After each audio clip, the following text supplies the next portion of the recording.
Welcome to the Silicon Fox podcast, where we explore the habits and stories of high performers. I'm your host, Mitchell Heath. Well, Mitch, thank you so much for hopping on the Silicon Fox podcast. Of course. Glad to be here. I'm excited to kind of unpack your story a little bit and talk about some of the journey and some kind of the key pivotal moments that we can break down and see if, other people can find them useful. But I always like to start these with just giving you the chance to give us a quick rundown as to who you are. Where'd you come from? Where'd you grow up? And, what led you to build, one of these large businesses that you're now building?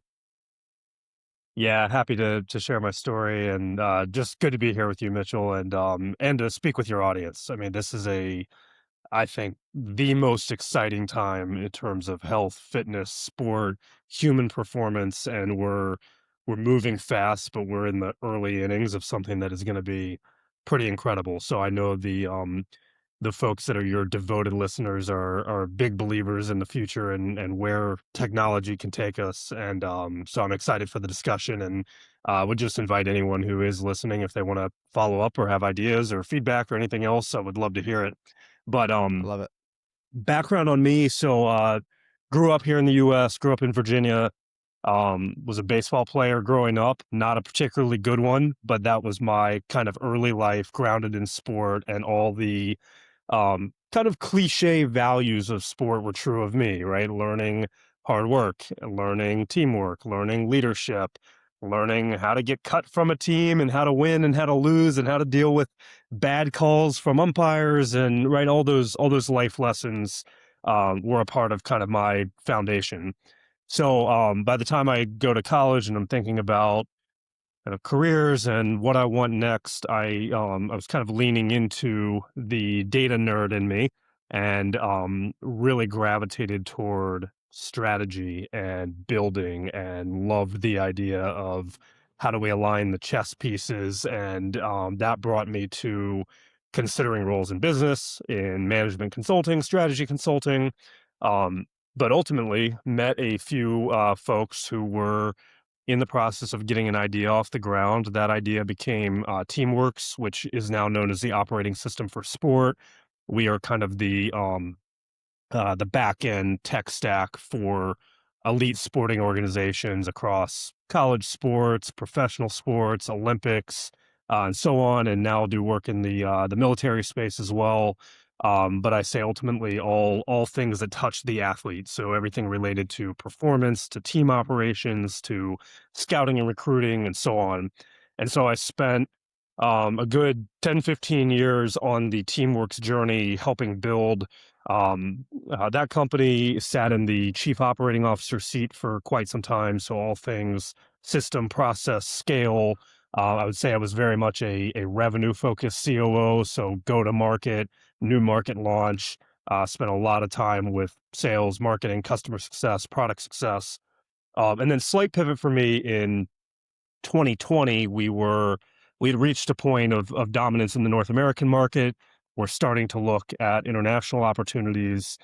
I looked at recruiting and all types of different models for how we would handle international expansion, but ultimately decided I needed to get on the ground and help build those new markets. So I moved over to Spain in 2021, London in 2022.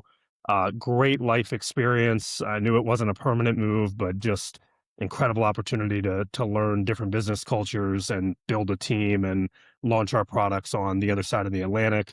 We opened up Australia as well. Now we're in India and South America and so on. But had a great journey doing that. Came back to the US in 2023, and at that point said, okay, I've been grinding for a while, time to take a step back, and started to kind of work myself out of the day-to-day at Teamworks. Now still support Teamworks in an advisory role, but have opened up time to coach, advise, invest, get involved in a bunch of different companies, primarily across the sports and fitness space. So my kind of mission statement at this point is, how do I help the best, most innovative ideas that I think are going to really define the future of human performance? How do I help them get to scale? How do I help them reach the market? And how do I help bring that future forward faster? I love it. I love it. That's exciting.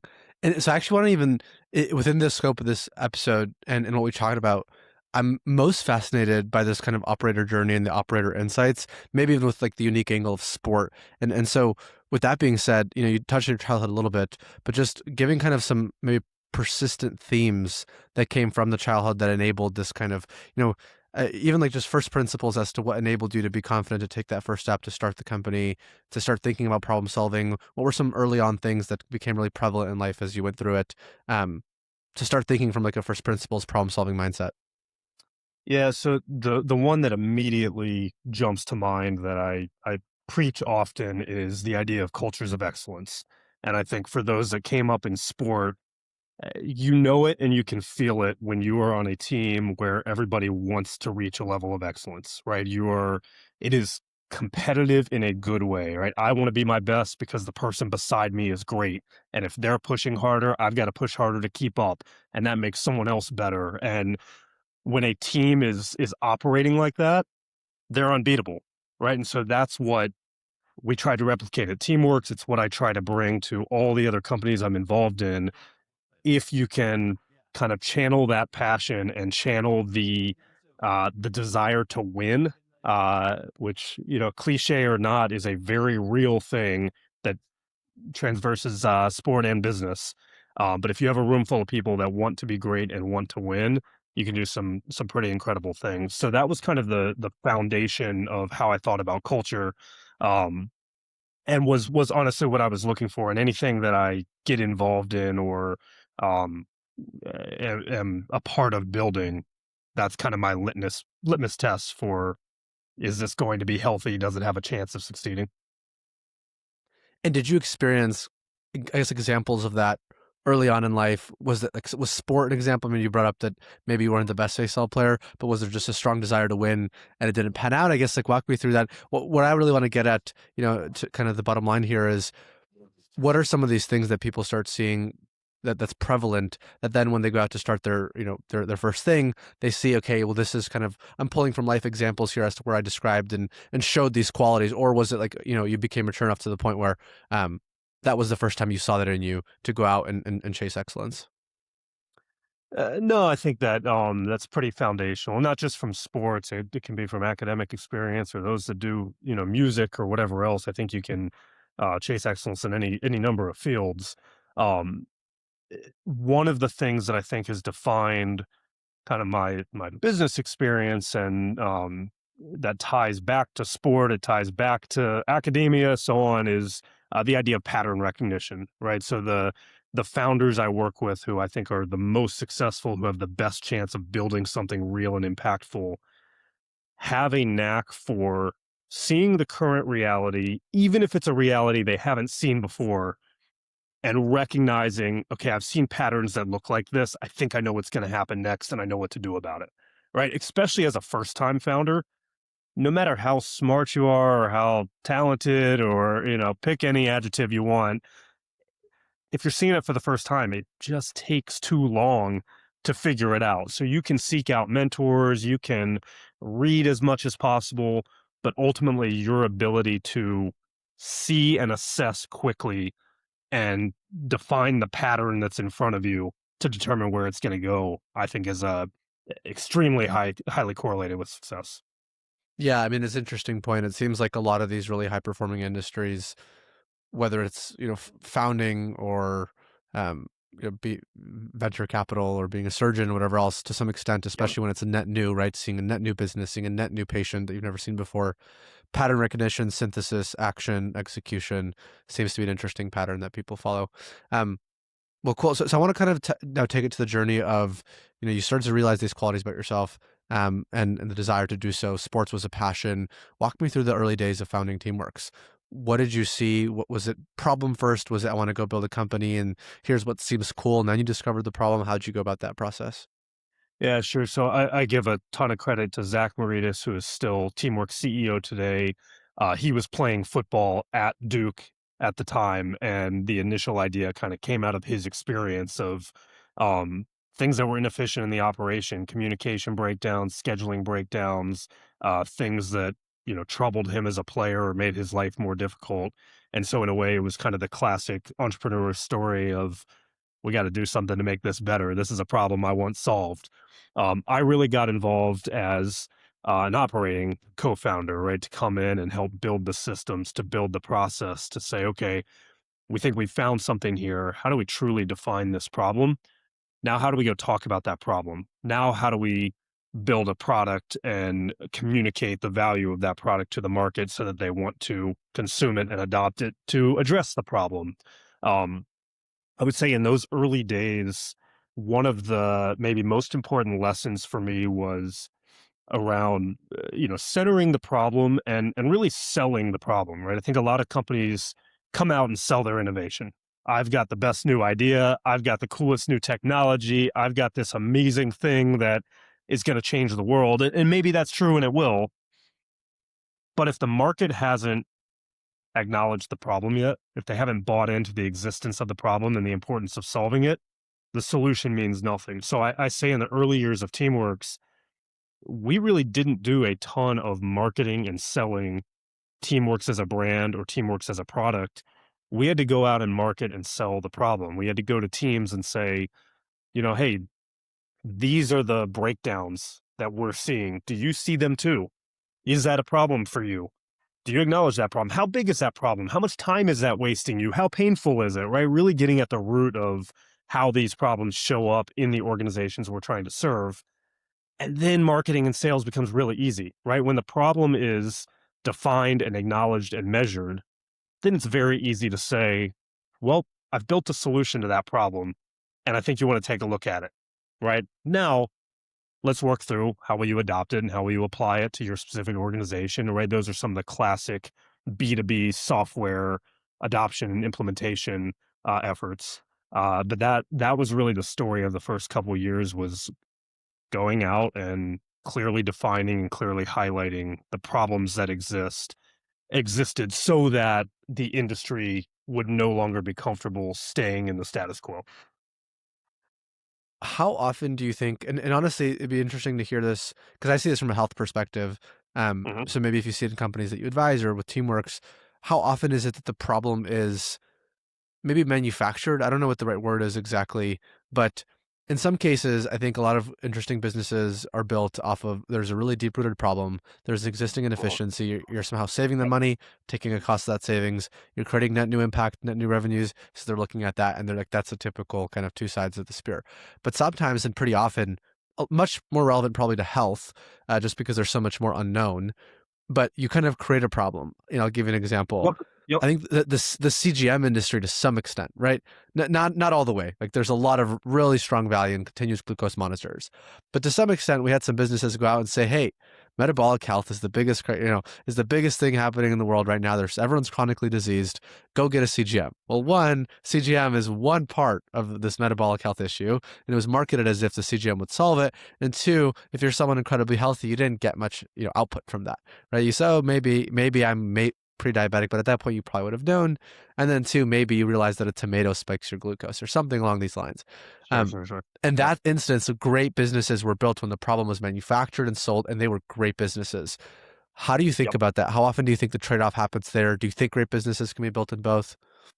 Yeah, so I actually want to flip the structure of the question away from manufacturing the problem or highlighting the problem, and change the question a bit to how is the problem prioritized, right? Because Mm, the CGM problem existed, but maybe it was just so tiny and not impactful enough, and it was never prioritized.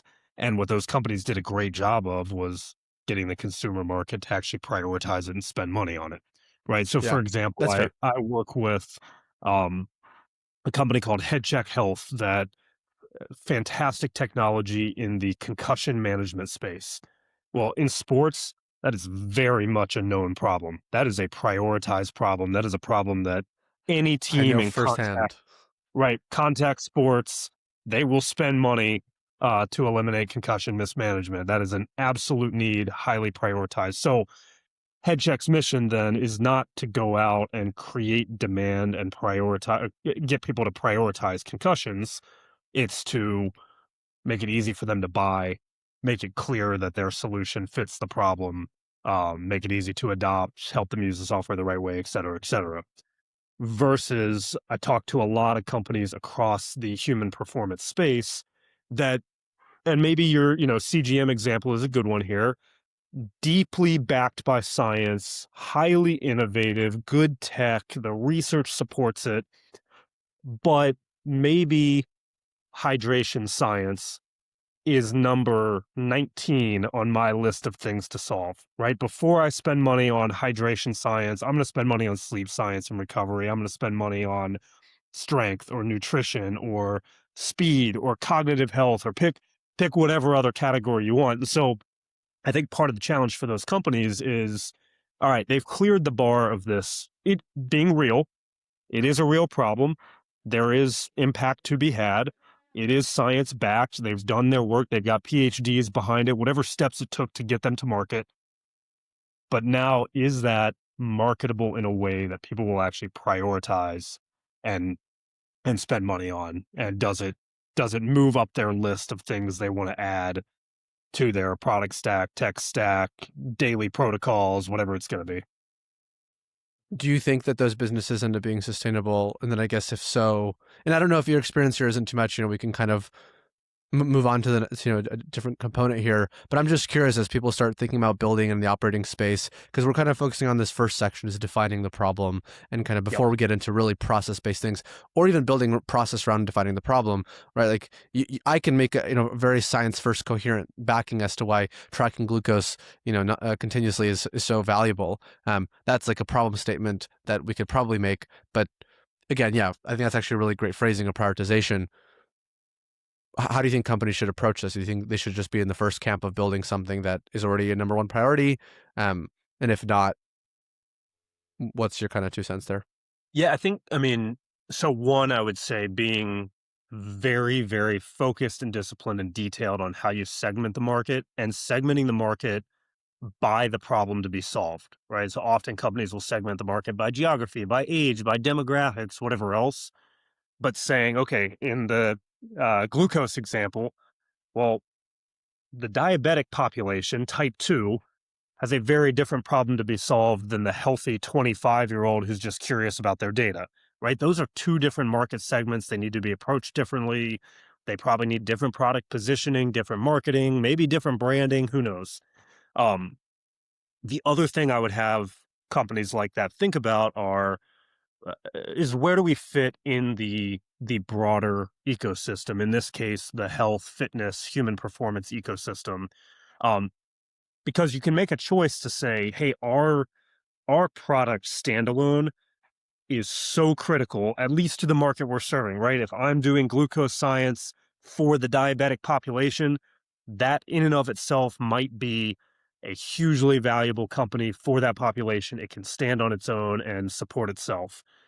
Versus, um, I'm doing uh, I'm doing hydration science, and maybe for the wrestling community, that is so critical that they will pay for hydration science directly.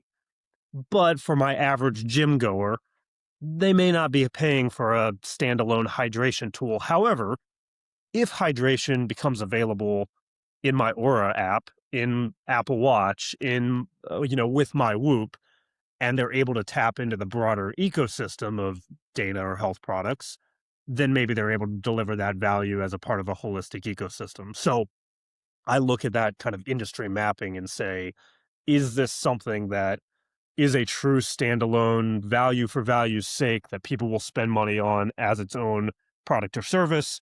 Or is this something that embedded in a larger ecosystem of data makes sense to be interconnected? Yeah, that's And super fair. the I answer mean, can be both. No. yeah, that's fair. That's fair. Um, So okay, so in early stages of defining the problem, and for companies that go through the phases, pick one of these two potential paths.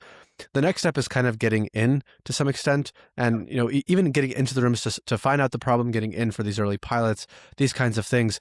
I often find really fun and exciting stories, and I'm just are there any key or exciting or fun stories that were insightful where you guys took a unique approach to unlock this, whether it was just a customer interview or whether it was that first pilot and getting to really, co-build this product with these early people? Yeah, I mean, this is where I get excited, and I'll nerd out with you on strategy because I think um, there are a lot of companies with good ideas, or maybe a PhD has come up with the most amazing innovation in a lab, but it's not paired with good go to market, and they don't have a strategy that's going to be successful to really get widespread adoption. And that's where people like me come in that can help with that. And I would say big difference here between B2B and B2C, right? So most of the companies I work with are operating in a B2B context, whether they are in teamwork's sake or head check health that I mentioned, selling into elite sports. So trying to get to uh, the highest levels of elite sporting teams, right? It could be a general manager, a sporting director, a chief medical officer, a COO, a CEO, a team president, an owner, so on. Um, Other products I've worked with are trying to get to individual stakeholders, right? Maybe it's the head dietitian or nutritionist for a nutrition product. Maybe it is the head of equipment for an apparel product or a practice tool, right? So there might be a functional lead who's the right entry point.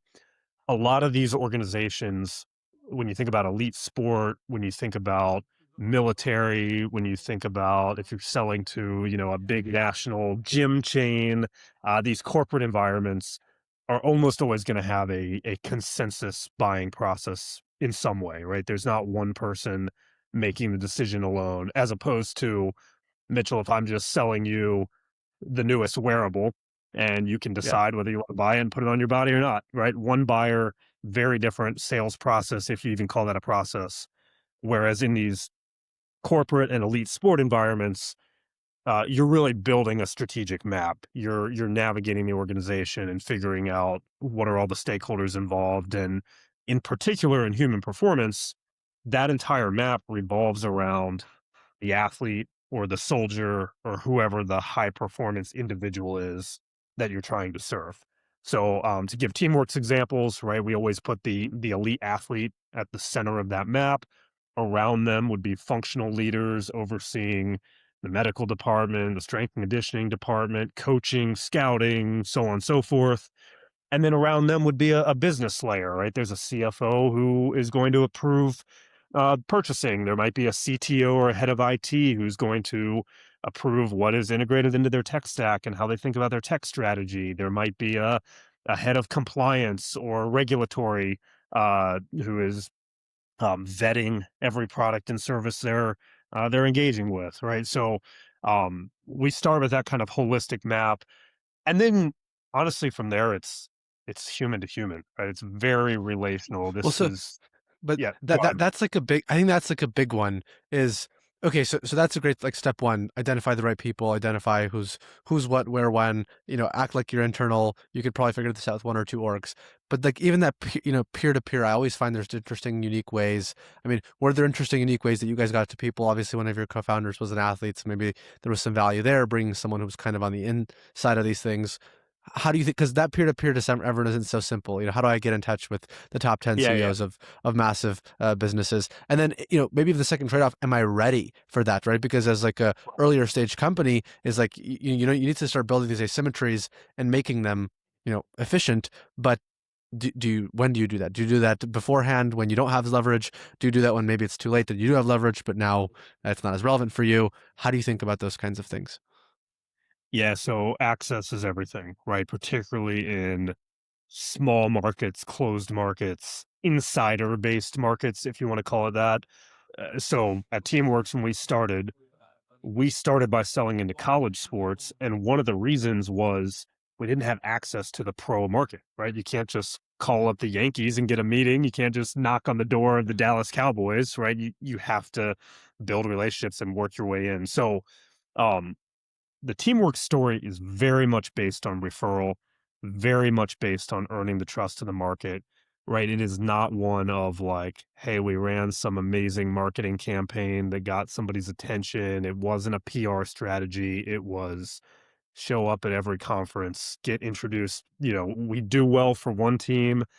They introduce us to their, the peers for our college teams in their same conference. We we really attacked the sports industry layer by layer. So we started in college football and we were very disciplined, just going after that tiny little segment of the market, which, is the opposite of what every investor would say. They would say, increase your TAM, create as big of an opportunity as possible. Our instinct was, we're going to run out of money if we do that. We need to be hyper focused. We're going to sell only to college football. Then when we were ready, we said, okay, college football teams, we've done a good job for you. Introduce us to your basketball team, women's basketball, baseball, so on. We started serving the other college sports teams. Then we said, okay, now this is 2014. We're ready for our college teams to introduce us to their NFL counterparts. And we were able to get into the NFL. Then we were able to jump into the MLB, then the NHL and the NBA. Then we got introductions to the Premier League. And so piece by piece, it was never a like, cast a wide net shotgun approach. It was a very targeted person by person, referral by referral. Um, Ownership groups served us well, right? If someone owns a MLB team and a Premier League team, there's a natural jumping off point that we can take advantage of. Um, and then we also took advantage of the competitive nature of sport, right? If LSU is using a tool and Alabama hasn't looked at it yet, they'll at least take a look, Yeah. right, to make sure that their competitor is not getting an advantage. So we did a lot of customer based success story sharing, right? So it was less of a, hey, we're Teamworks and we're great, and here's all the great things about our product. That really wasn't our marketing at all. It was much more, hey, Texas is using this to increase their efficiency, to improve player performance, to increase their academic compliance, so on and so forth. You could too. Let's talk about it, right? So it was always kind of through the lens of our customer success. I want to talk about a staple in my routine. I've been using creatine for years, not just when I'm trying to hit a PR in the gym, but because it's foundational for how my body recovers and how my brain operates under fatigue. The hardest part about supplementation is knowing what to take. It's actually taking it. Consistency is the only thing that matters. If you miss a day because you're traveling or because mixing a powder is a hassle when you're running out the door, you lose some of the benefit. That's why I'm all in on the new creatine chews from Momentous. I've started using these daily, and the convenience is a game changer. I notice that when I'm consistent with these, my recovery between workouts is faster, and I don't get that mental fog late in the day. Creatine isn't just for building muscle. It's become a daily essential for your strength, focus, recovery, aging, and cognitive performance. And now, Momentous is making your daily creatine routine even easier with new creatine chews. Each chew delivers exactly 1 gram of CreaPure creatine monohydrate, the gold standard, single source from Germany and NSF certified for sport. It's trusted by Olympic athletes, pro sports teams, and elite military operators. You know exactly what you're putting into your body. Whether you're training, working, or traveling, this is performance without pause, made to support your body and your brain every single day. Right now, Momentous is offering our listeners up to 35% off your first order with promo code SiliconFox. Go to livemomentous.com and use promo code SiliconFox for up to 35% off your first order. That's livemomentous.com, promo code SiliconFox. How did you think about product during these times, especially kind of in this early phase of, let's say, 1 to 10, going from one organization to 10 organizations? I think this is a common question and a common trade-off. And maybe AI is kind of changing the speed of some of development, which maybe makes it a little bit easier to get something more fleshed out. But early days, were you co-building with these people and these organizations were willing to take a bet on you? And why were they willing to take a bet on you if they were co-building? Or did you come with a full-fledged product? And how did that change over time? Curious as to that in the early days. Yeah, I actually think this is one of the most notable differences with the AI tools that have been introduced in, call it, the last 12, 18 months, is that now innovation can outpace customer demand. So if you rewind back to 2012, 2013, 2014, we were getting customer demand questions all the time. Hey, could you guys build this? What about this? I have an idea. Could you add this feature? Right. And that was good. We wanted that feedback. And that was really what defined our roadmap. We were not sitting around just dreaming up new ideas all day. We were listening deeply to the market, and we would go in and, it wasn't just a like, hey, send us an idea. It was a, no, we want to sit down with you and get on a whiteboard. I remember when we built our team travel product, we sat down with directors of football operations and said, show us how you do travel. How do you build a flight itinerary? How do you your flight manifest? How do you what does your coach want to do before the game? How do you schedule that? When do you guys eat? Right? Like very concrete, discrete operational questions, but we mapped all that out and built all that into the travel product. Today, because of AI, we can build faster than our customers can come up with ideas. And so I think that is a very different reality for companies launching in the current environment. Now, I would still say the core principles don't change. I would be listening to my customers all the time. I would be in their environment, particularly in a B2B context. I want to be in their environment. I want to walk their halls. I want to see what they're struggling with. I want to hear the water cooler chat. That's impossible to replace. Just understanding, what is the true reality. I said often that I want to be able to explain their problems back to them better than they understand their problems themselves, right? And you Hmm. can't do that unless you're in the environment listening deeply. But now, as you think about, okay, product strategy, product positioning, I don't necessarily have to create a 2-year long roadmap of all the customer requests and prioritize them and get to them one by one. I might hear an idea, build it tonight before bed, and test it with a customer on Monday morning. Yeah, I mean, funny enough, I think like literally today, startup, I think like Listen Labs or something like that. It's called. They just raised $100 million Series B. They're trying to automate that process of the listening to the customer, so that that Yeah, whole feedback right. is kind of integrated, and that becomes even faster. So now, if we're getting to a point where we could get feedback in a day, instead of a month of experience and then a day of Yep. building, that becomes interesting. At what point in these early days, so you're getting these referrals, you're building this ecosystem of partners, you're keeping up with the product, you're doing all these right things that I think are or relatively common stigma. Um, at what point did you know that you kind of won, where it became a game of just scaling, and it feels like a somewhat internal win, if it ever felt that way? Yeah. Never, never. No, truly never. I mean, I think a core job of a founder is to always be paranoid. Right? I'll call it healthy paranoia, but like always being aware of the risks, always aware that a competitor can enter tomorrow. Something can change in the market tomorrow. There, are shocks you can't control. But I will say there are stages of confidence, right? So like where those shocks can come from or how you can be impacted, what your defensibility is, looks different at each stage. So um, certainly getting a point of a certain level of cash reserves that you can sustain yourself is an initial level. Um, Getting to a point of market saturation is another level. One thing that became very clear to us, I mentioned that we took very much a league by league, market segment by market segment approach.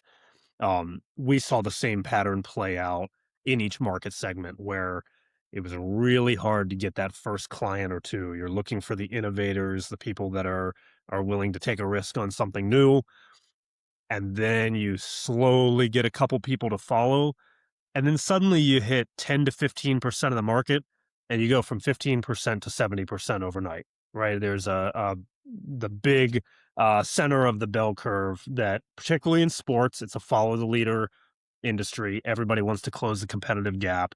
So you get that whole middle section of the market quickly. Obviously, a lot of revenue comes with that. That's when you get really good at repeatability and right. I'm implementing and I've mastered adoption in that league, and then, the last 20 to 30% of any market can be a little slow moving again, as those are the groups that are maybe not leaning into technology or a little more resistant. But we saw that play out in every market we entered, and I've seen that with other companies, right? I'm on the board of a company called Monarch that has built a robotic quarterback, amazing tool, like just incredible tech. Same thing. They really had to claw for their first couple football clients and found those early adopters who really got it and saw the impact that this machine could have. And then kind of overnight, the rest of they wouldn't say it was overnight because they fought for a couple years to get Yeah. there. But once they hit that tipping point, a huge percentage of Power Four football teams joined on. At what point, I mean, that makes sense. And at what point did you guys decide to take on venture, was that part of this original strategy? Was that something that just kind of happened to sustain growth? Was growth happening faster than you could sustain? Where do you kind of advise companies in this space thinking about these two potential paths that are pretty different?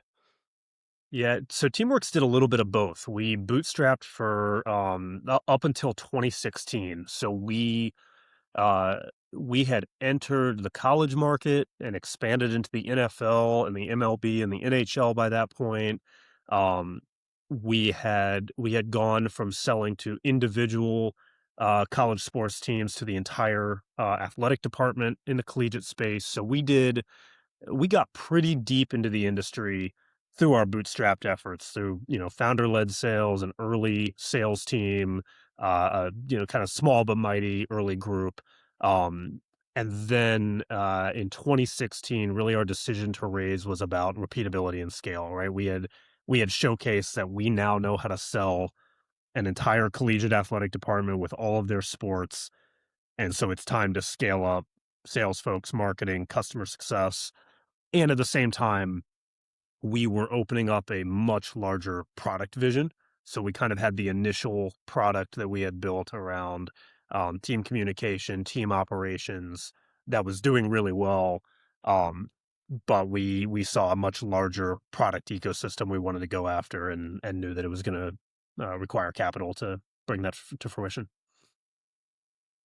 How was that process for you guys? Given that like you bootstrapped early on, you proved certain things out. Was it a smooth process? Did it achieve the goal of kind of scaling on the product? How do you think about that in its effects on both the business when you spent so much time bootstrapping, which is a really different mentality, I think, than the venture mindset, and especially actually even in the recent book that was put out about this called The Venture Mindset, actually defines that pretty well. Um, how did you think that changed the organization within on any front, if it did? Yeah, so pros and cons, as with anything. The pros of bootstrapping were that we were hyper disciplined. We knew how to use every penny effectively. We knew how to experiment at low cost and, try something out in a really small way and get validation that it would work before investing behind it. We were not taking unnecessary risk.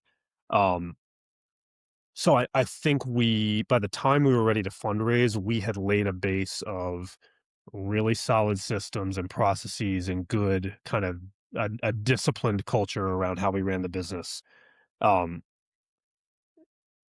I think that was particularly necessary for us because we were a first time founding team. I think if someone had given us money at the age of 21, we would have spent it poorly. We would have been scared to spend it. We would have spent it on the wrong things. We wouldn't have known how to prioritize.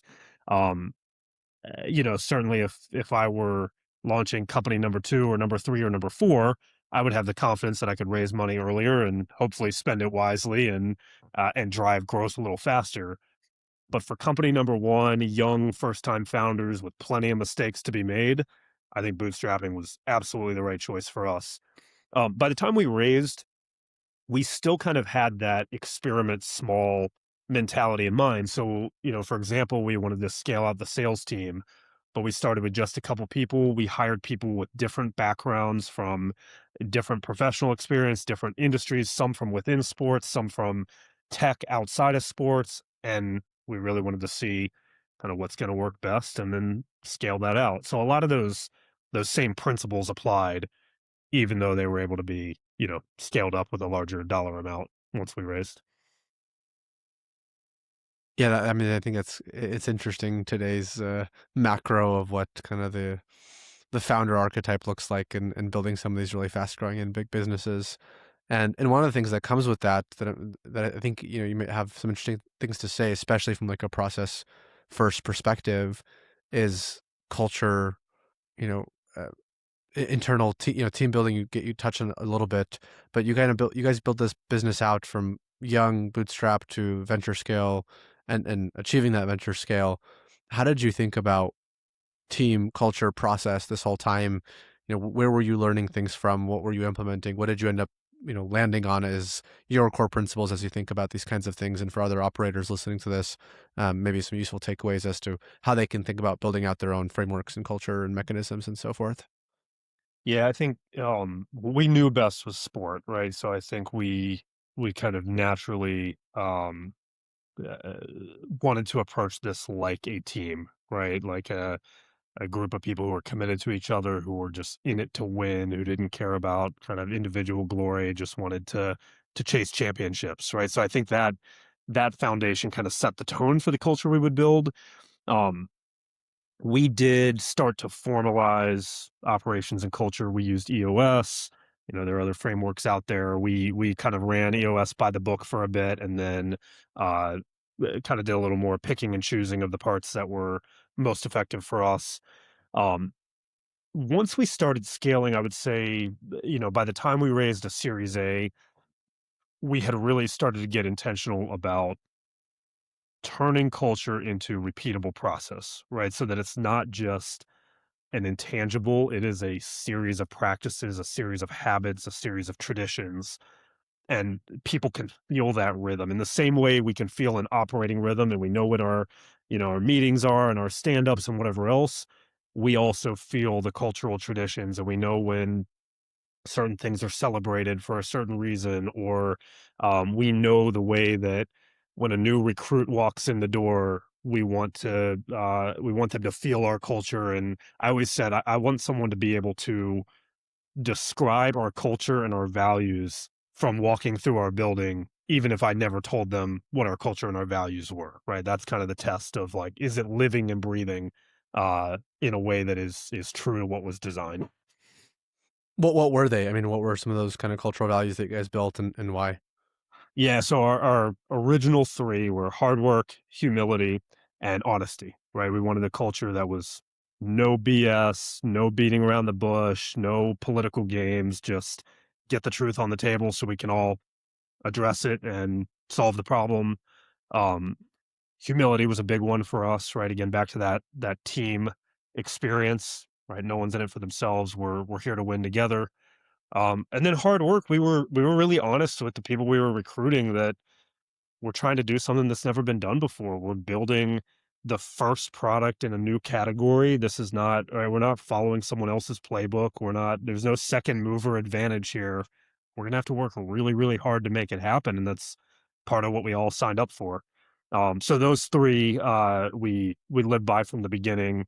Over time, we introduced innovation and commitment and exceptionalism as additional values, and then we built around it. We recruited on them, we rewarded on them, which I think is best practice, right? How do you turn values into um, uh, core parts of your operation, right? They're not just stated on the wall. They're not just reviewed at the offsite once a year. They're a part of your operating rhythm. Were there any things that were hard to preserve as you guys scaled headcount? Yeah, I think one of the biggest misconceptions of culture is that it's kind of once it's defined, it just stays, but it Yeah. obviously has to be really upkept at a high degree. How did you guys do that as you scaled headcount? Were there things that broke, and if so, what?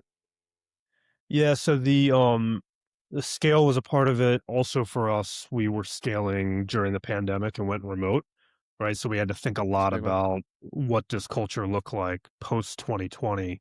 So if you think about before 2020, we had, I think when the pandemic hit, we had grown to about 180 people who were all in one building. We had a couple remote folks. We were just starting to prepare for some international expansion. But for the most part, the culture was very much building centric. Um, and you fast forward a year later, we've got over 200, maybe over 300 people, and they're 100% remote. We have no, we have a building that's sitting there empty. Um, Yeah. One of the things that I think worked extremely well, and I give Zach again a ton of credit here. We really leaned into trust and autonomy, um, which was not my natural instinct. I don't think was most people's natural instinct at the time. Right? You saw a lot of companies during the pandemic who leadership kind of sees control. We got to watch everything. We got to stop spending. We got to control our expenses. We've got to maybe do a reduction in force, whatever. And Zach's instinct was really the opposite. It was, we've got good people. They're going to be remote. We got to trust them. We got to give them their areas of ownership and let them make it happen. And not everyone was ready for that, but for the most part, that played out really well, and we got higher productivity. And I think the unannounced message that was sent of you are trusted and empowered, go get it done, I think gave everybody a big spark as we entered the next stage of the business. Are you a health coach or running a health course and looking to level up your client's experience? With Cyphox Health at-home blood test, you can deliver lab-quality blood work right to your client's door. Seamlessly ship samples back for fast and actionable results. Personalize every consult with the data that matters. Clients who complete a Cyphox test are 60% more likely to enroll in a paid program after their consult compared to those who only join a sales call.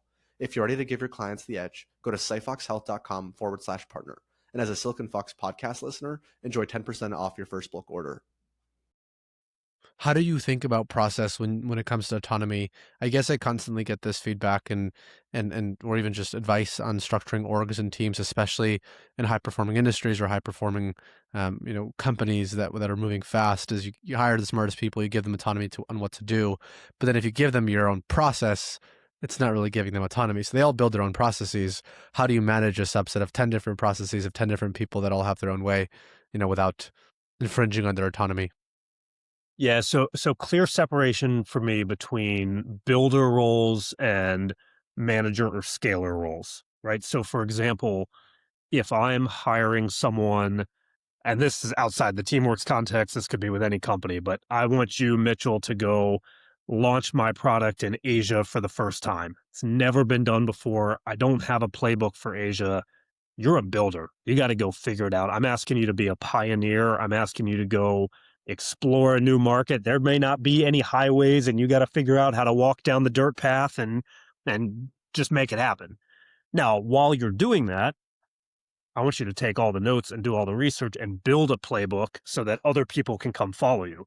And when we Mhm. hire those people, I'm not asking them to be builders. I'm not asking them to go out in the Wild West and figure something out for the first time. I'm asking them to take a playbook that has worked, at least to level one, and innovate on it. I'm giving them autonomy to make changes, to improve it, to evolve it over time, but I'm not asking them to build a brand new playbook. Right. And so that's kind of how I've always thought about it is a new market, a new product. If someone's assignment is truly go build, then I want to give them space to do that. And then we'll figure out how to integrate it into the larger operation versus, hey, we've sold what's a good example here? We've sold into La Liga in Spain, and now we're going to enter Italy. Yes, there will be some cultural differences. Yes, some business differences, but we're going to use the playbook that has been informed by Spain and England and Germany as we enter Italy. That's our starting point. Now take it, run with it, go evolve it. Do you think that's changed at all, kind of in the era of technology where we're at today? Like, is the moat still you sign them, it's distribution, you've got the product, or now that things are changing so fast, your moat is that the customer trusts on your ability to innovate and consistently improve, and in that case, many more people become builders and process gets out the door a little bit more. How do you think about that? And do you think that's changing, or do you think we'll always stick to a process first, um, build it up, scale it up, and then have people that can maybe do marginal improvements? I think both. If you're okay with me hedging and giving you the both Yeah. answer, I think both apply even in the new kind of call it the new world if you want to. But what I think is different is that we in the current reality and what I think will be the future reality as new technology continues to accelerate is that we have to be closer and closer to the outcome that's being created and giving maybe the best way to say it is to walk alongside the customer as they create that outcome. Where historically, let's rewind 20 years, you have a problem, I have a product that solves that problem, your problem, you're going to solve that problem in the same way everybody else in your industry solved it. My job is to provide you with the technology and the handbook for how you use it to solve your problem. Fast forward 5 years, the client, the customer, the partner, whoever now has the ability to go a lot deeper and say, I want to solve that problem in a way that is custom fit to my organization, that looks and feels exactly the way I want it to. And so, as someone providing technology to help them accelerate the path to their solution, I think I need to get right in there with them, in bed with them, and say, I'm here to help you get to your outcome. I think the days of just providing a generic tool and uh, letting them solve the problem in a bland way are over. Yeah, I mean, for sure, we're seeing that obviously with a lot of these new models of actually sending the people there, having them custom fit existing solutions. Yep. I mean, I spent a few months at Palantir as a forward deployed engineer. That was kind of that role of the forward deployed in that instance. Um, Looking forward here a little bit. So obviously, we kind of built this story as to how you guys took it from 0 to 100, scaled Mhm. this org, and that's built a lot of data points for you, as an advisor, operator, founder, to think through what's going to happen in the future. What do you think are some of these next frontier in sports, that you're looking at that you're incredibly excited about in the era of AI that are going to be hit by the wave rather than are riding the wave now? But maybe the stuff that's, in 5 years we're going to start hearing about really prominently, but it's kind of still not talked about today. Yeah, so the one that is already very much underway and teamwork is playing a big role in this is ecosystem integration and getting to the point where we have a truly holistic view of the athlete, of the high performer, right? Historically in our industry, we've collected data in a number of areas, right? I know what you're doing in the weight room. Maybe I know how you've slept. Maybe I know your injury history. Maybe I am tracking your hydration. Maybe I'm tracking your nutrition, right? There may be 20 to 50 different areas where I'm collecting data. Um, Up until the last couple years, those things were not interconnected. So the impact of knowing how those things interact with each other or impact each other or not, it wasn't there, right? If I know that um, you've been injured and you slept poorly last night, and I know that you didn't eat much protein over the last 48 hours, and now I'm asking you to do heavy squats in the weight room. That's a pretty simple example of a high likelihood of injury, right? But Right. as simple as it sounds, those pieces of data were not connected. That strength coach did not have the ability to see that all the inputs coming into that squat workout were not where they needed to be. That is now has changed and is in the process of changing much more deeply. And I think we are very, very close to having a true holistic picture of the athlete where we know all the different levers that can be pulled, or hey, if we pull on sleep in this way, if we pull on recovery in that way, if we push on nutrition in this way, how does everything else interact, whether that is impact on injuries, impact on performance, impact on cognitive health. um, that complete picture is going to be really important for the industry. um, Yeah, I mean, I guess the slight fear with that is I bring up in the health space as well is hopefully there is a gold standard data set or gold standard as to what it means, because if I start tying into, your strength decrease, your nutrition is better, your sleep is worse, what is the outcome? It's variables that haven't been super well studied before in correlation.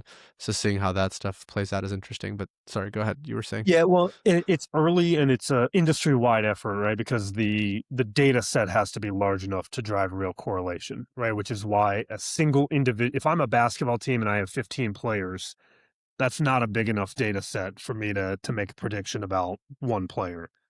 But if I have access to data of everyone who's played basketball over the course of a decade, right, there's some Right. real learnings there.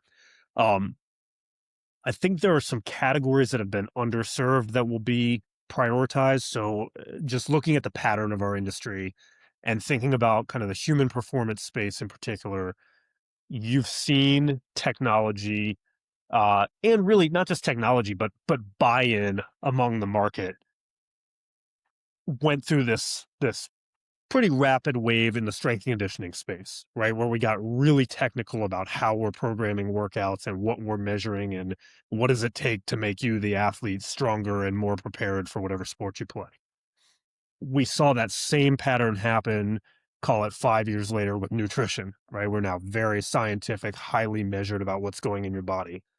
We've seen it happen more recently with sleep and recovery, right? And now you have the whoops and the auras and deeper data sets in that field.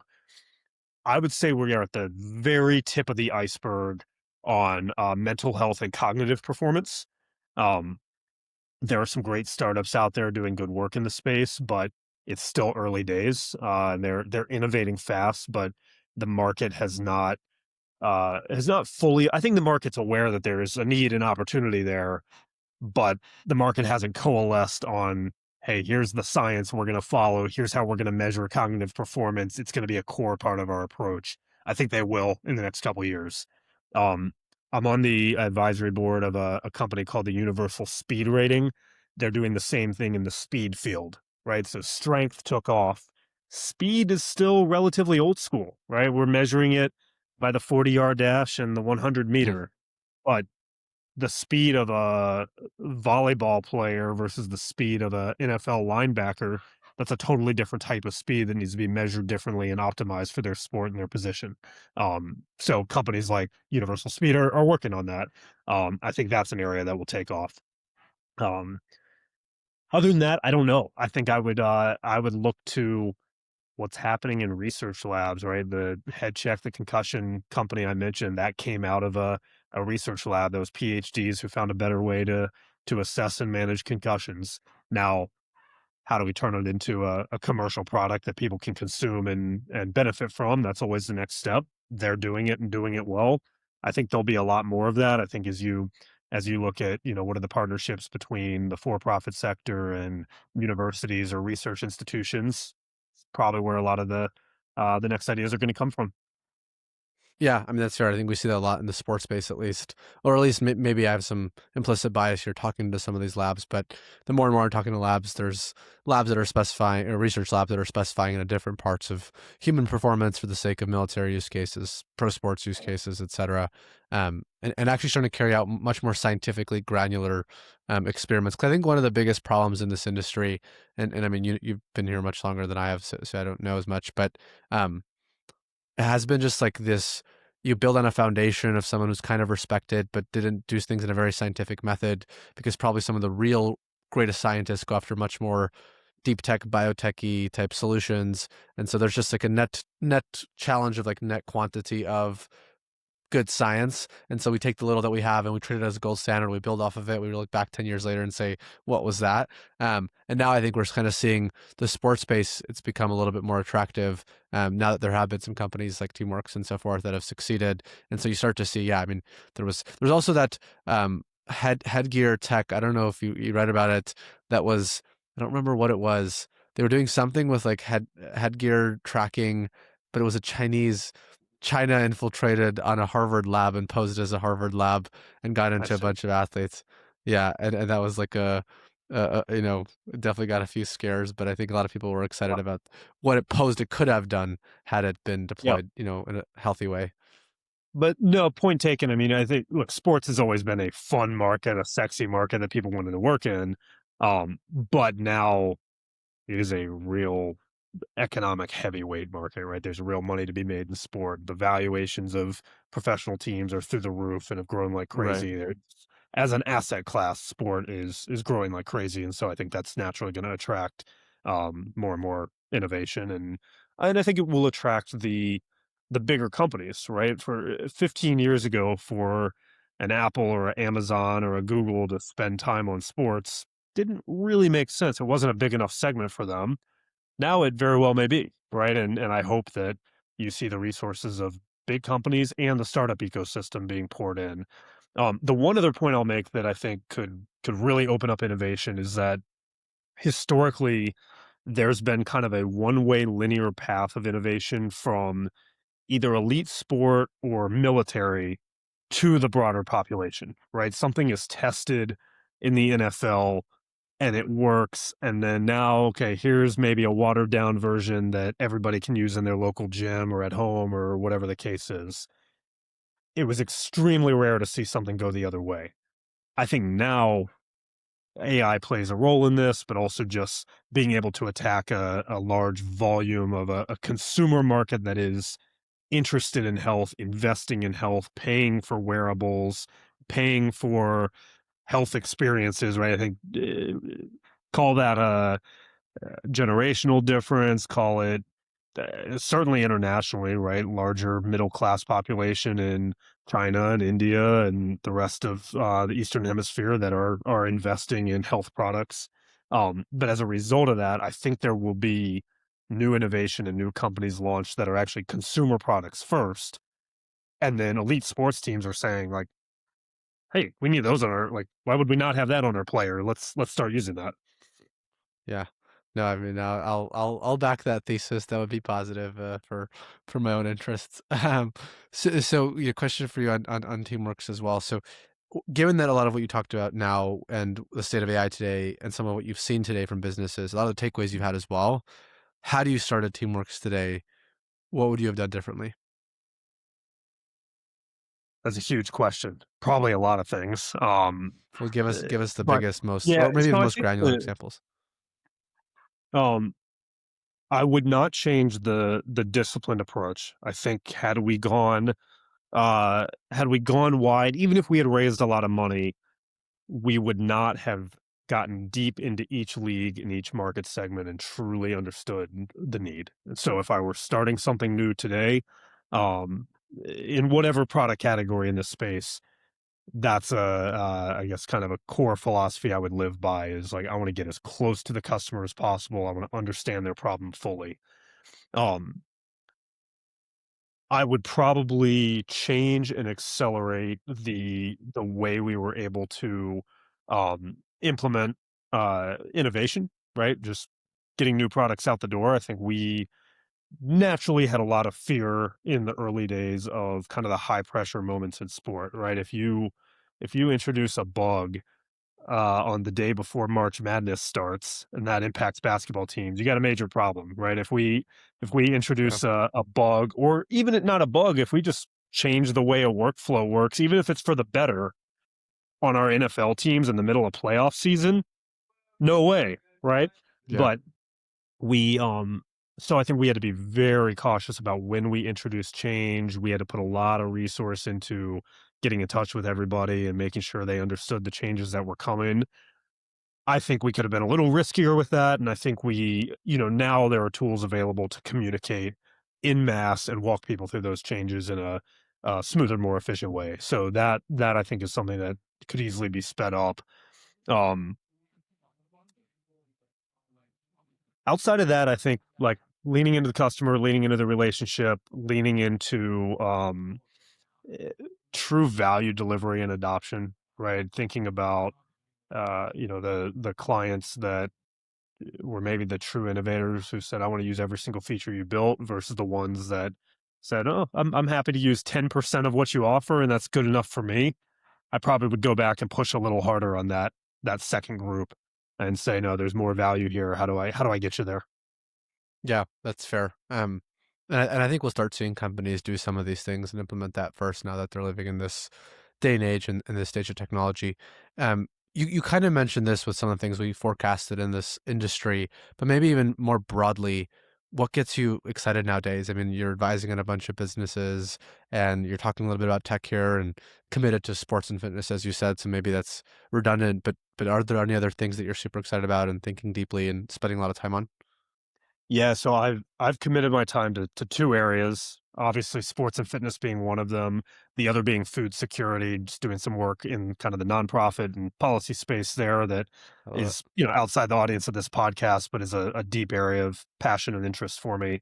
In the sports and fitness world, for me, it's all about how do we get good ideas there faster, right? And so again, given my background and experience, the way I can help with that is how do we build great go-to-market motions? How do we prepare the market to consume the next great idea, right? I'm not personally interested in helping a company be the fourth player in an existing space.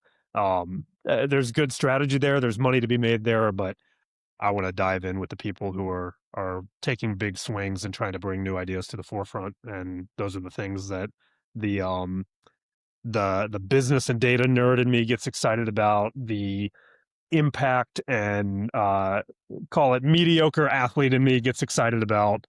So that's where I'm choosing to put my time.